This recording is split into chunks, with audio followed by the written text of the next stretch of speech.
ආයිබෝන් ඔයාලට සුබ දවසක්. කුසලා සිම්පල් ලයිෆ් YouTube channel එකේ මේ වගේම කිරි රොටි එකක් මම මීට අවුරුද්දකට විතර කලින් කළා.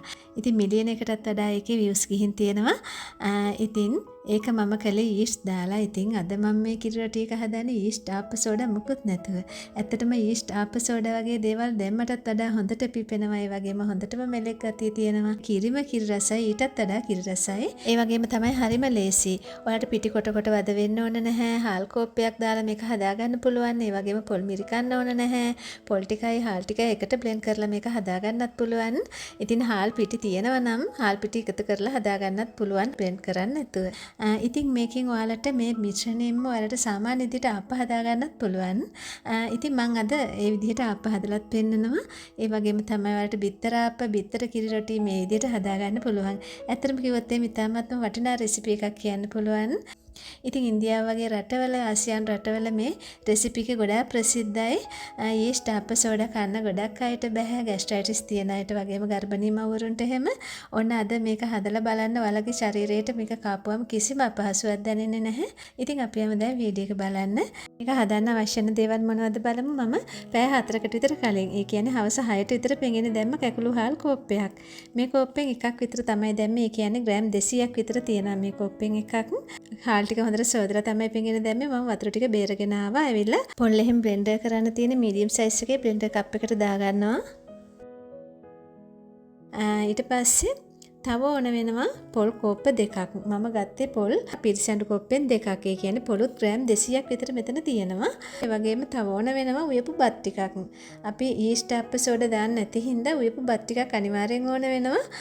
ඉතින් මේකට ගොඩාක් හොඳයි බඩබත් නාඩු, බඩබත් සම්බා කියලා තියෙනවා හාල් වර්ගයක්. ඒකෙන් උයපු බත් නම් ගොඩක් හොඳයි. ඉතින් ගොඩක් ගෙවල් වල මේවා තමයි තියෙන්නේ. හාල් ඇටේ මැද සුදු පාට තිතක් වගේ තියෙන්නේ බඩබත් සම්බා බඩබත් නාඩු වල. ඒ නැතත් කමක් නැහැ. ඔයාලට තියෙන නාඩු හරි සම්බා හරි හාලක් ගන්න. හැබැයි තම්බුපු එකක් තමයි ගන්න ඕනේ. ඒකෙන් මම පිරිසැඬු කෝප්පයක් ගත්තා බත්. ඊට පස්සේ පොල් වතුර ටිකක් මම තියාගත්තා පොල් ගෙඩිය බින්දිනකොට. ඒකිනුත් තියෙනවා පිරිසැඬු කෝප්පයක් විතර.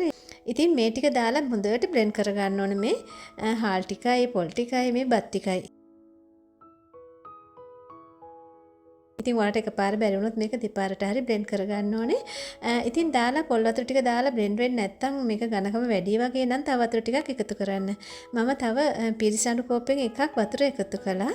පොල් වතුර ටිකක් දාගන්නකොට හොඳයි. එතකොට අපිට yeast නැති අඩුව ඒකිනුත් පිරිමහ ගන්න පුළුවන්. ඊට පස්සේ මම ඒ ටික එකතු කරලා හොඳට බ්ලෙන්ඩ් කරගෙන ආවා. විනාඩි 4ක් විතර හොඳට නවත බ්ලෙන්ඩ් කරගන්න ඕනේ. ඊට පස්සේ හොඳට වැහෙන්න මේක වහලා තියන්න ඕනේ. ඉතින් දැන් 10ක් කාලට විතර වෙලාව මම මේක එළි වෙනකන් තියන්නයි මෙහෙම වහලා තියුවේ. ඉතින් ඔයාලට මේක ඉක්මනින් හදා ගන්න ඕන නම් පැයෙන් විතර පිපෙන්න ඕන නම් yeast තේ හැන්දක් විතර මේකට එකතු කරලා වහලා තියන්න. ඉතින් මේ වගේ සරල ලේසි රසවත් රෙසිපි බලන්න මගේ channel එකට ඔයා එකතු වෙලා නැත්නම් තාම පල්ලෙහා තියෙන subscribe button එක click කරලා මාත් එක්ක එකතු වෙන්න.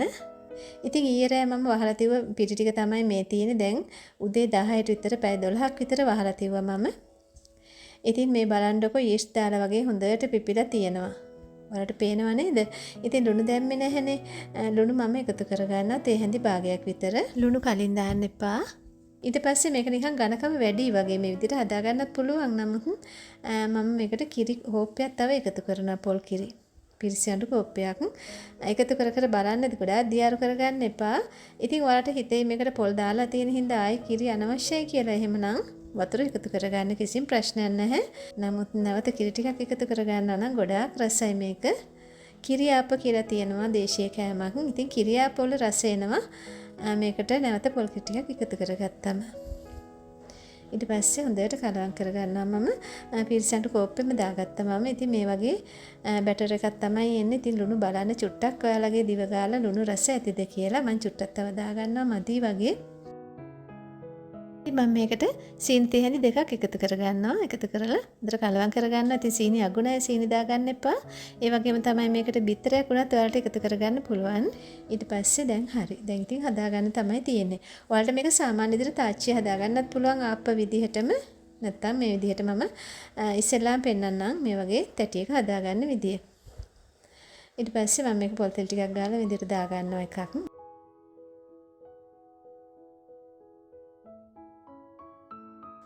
ඊට පස්සේ මේක වහ ගන්නවා නම් තමයි හොඳ.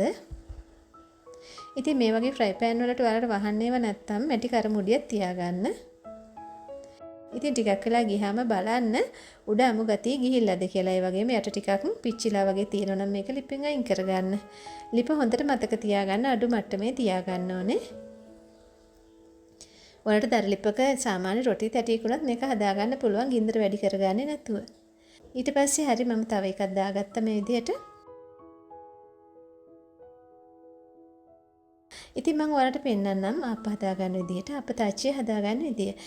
ඉතින් ඔයාලගේ ආප්ප තාච්චිය වලට ගැලවෙන්නේ නැත්නම් මම ආප්ප තාච්චිය හරියටම පදම් කරගන්න විදිය, ගැලවෙන විදිහට පදම් කරගන්න විදිය වීඩියෝ එකක් කරලා ඇති.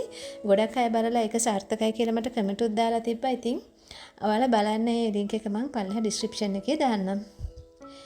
මම තාච්චි ලිපේ තියලා ඒකට පොඩ්ඩක් පොල් තෙල් මේ විදිහට ගාගත්තා. ගාගෙන මේ විදිහට දාලා සාමාන්‍ය විදිහට ආප්පයක් විදිහට හදාගන්නයි තියෙන්නේ මේ මිශ්‍රණයෙන්ම.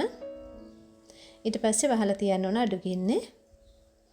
ඊට පස්සේ මම ගලව ගන්නවා. මේ තියෙන්නේ හොඳට හැදෙනවා. ටිකක් වෙලා තියෙනකොට මේ විදිහට වටේට හොඳට ඝන වෙලා සාමාන්‍ය ආප්පයක් විදිහටම හැදෙනවා. ඉතින් බලන්නකො ආප්ප හදා ගන්නත් පුළුවන් අපිට මේ විදිහට ඊස්ට් ආප්ප සෝඩා නැතුව. ඊට පස්සේ මම ඒකත් අයින් කළා. දැන් මම පෙන්නන්නම් ඔයාලට බිත්තර රොටි එකක් හදාගන්න. ඉතින් බිත්තර ආප්පයක් නම් ඉතින් අර විදිහටම ආප්ප තාච්චියට ආප්ප මිශ්‍රණය දාලා ඊට පස්සේ බිත්තරයක් උඩින් දාලා හදාගන්න. බිත්තර කිරි රොටි එක හදාගන්න මම මේ විදිහට දාලා පැත්තකට තමයි පිටි මිශ්‍රණය දාගන්න. චුට්ටක් පැත්තට කරගත්තා. ඊට පස්සේ ඉතුරු ටිකට තමයි බිත්තරේ කඩලා දාගන්නේ. ඉතින් ඔයාලා බලන්න මම හදාගන්න විදිය. ලුණු චුට්ටකුත් දාගත්තා. ඊට පස්සේ එකත් වහලා තියන්න ඕන ටිකක් අඩු ගින්නේ. ඉතින් මේ විදිහට තමයි මේ ආප්ප හදාගන්න පුළුවන්. ඉතින් මේකෙන් ඔයාලට ගොඩාක් ಜಾති හිතලා හදන්න පුළුවන්. මේ මිශ්‍රණයට කුරක්කන් පිටි මේ සැඳි දෙකක් තුනක් දාලා ඔයාලට කුරක්කන් ආප්ප හදාගන්නත් පුළුවන්. කුරක්කන් රොටි වගේ රසට. ඒකටම සීන් ටිකක් එකතු කරපුවාම තවත් රසයි. ඉතින් ওই විදිහට හදලා බලන්න. ඇත්තටම හරිම ලේසි, හරිම රසයි. කාටත් අගුණයක් නැහැ. ඉතින් මගේ වීඩියෝ එක වෙනද වගේම හොඳයි නම් බලලා ලයික් එකක් දාලා අදහසක් ලියන්න. සබ්ස්ක්‍රයිබ් කරපු නැති එක්කෙනෙක් නම් සබ්ස්ක්‍රයිබ් එකකුත් දාලා එකතු වෙන්න. එකතු වෙලා ඉන්න සියලුම දෙනාට ගොඩාක් ස්තුතියි. ඉතින් නැවත වීඩියෝ එකකින් අපි හමු වෙමු. ගිහින් එන්නම්. සුබ දවසක් නිරෝගී දිවියක් ඔයාලා සියලුම දෙනාට.